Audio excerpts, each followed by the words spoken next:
They bought their homes, raised their kids there, trusted it was safe.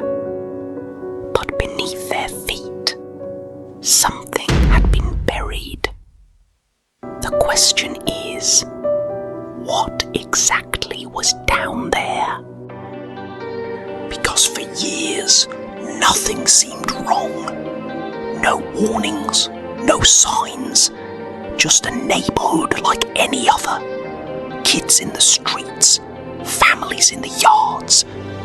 But how long can normal last before something buried starts to become dangerous? The land had a history nobody talked about. In the 1940s and 50s, a company called Hooker Chemical used this site as a disposal ground.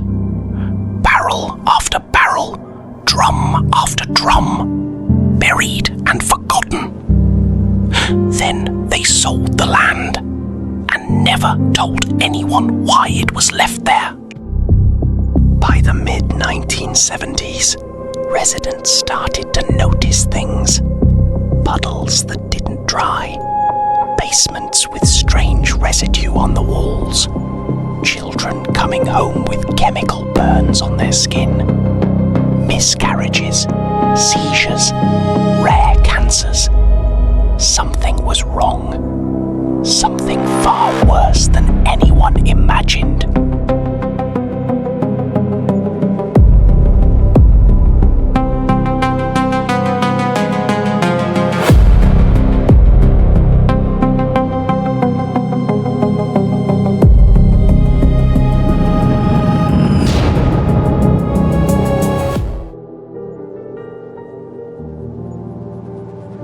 Here's what makes this even worse. Officials had been warned. Internal reports, studies, memos, all pointing to the same thing. This land was not safe.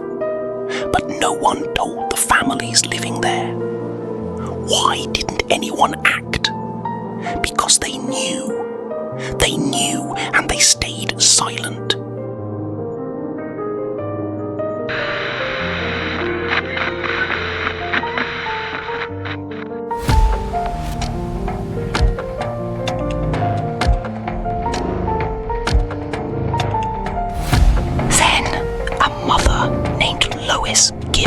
Started knocking on doors. She built a map of illness. Every house, every sick child, every miscarriage. And the pattern was undeniable. Protests began. Reporters arrived.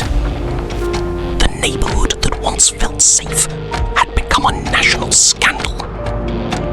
How bad had it actually become?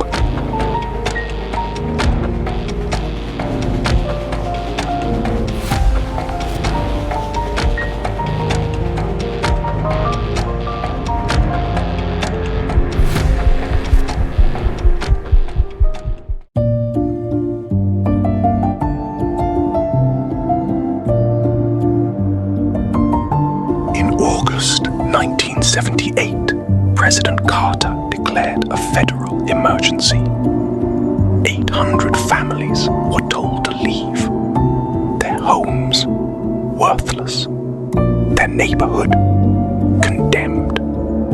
Love Canal became the first site in U.S. history to force a federal emergency over chemical waste.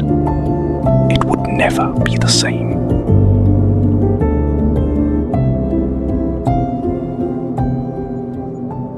Those families never went back, but what they left behind changed everything. In 1980, Congress passed the Superfund Act, a direct result of Love Canal. It forced companies to pay for toxic cleanups. It gave communities the right to know what was in their ground. One neighborhood, one catastrophe, and the laws we live under today trace back to it. So the next time you see a safe neighborhood sign, ask yourself, what's underneath? Stories like this one don't make the headlines anymore, but they happened, and they're still happening. If you think people need to hear them, subscribe.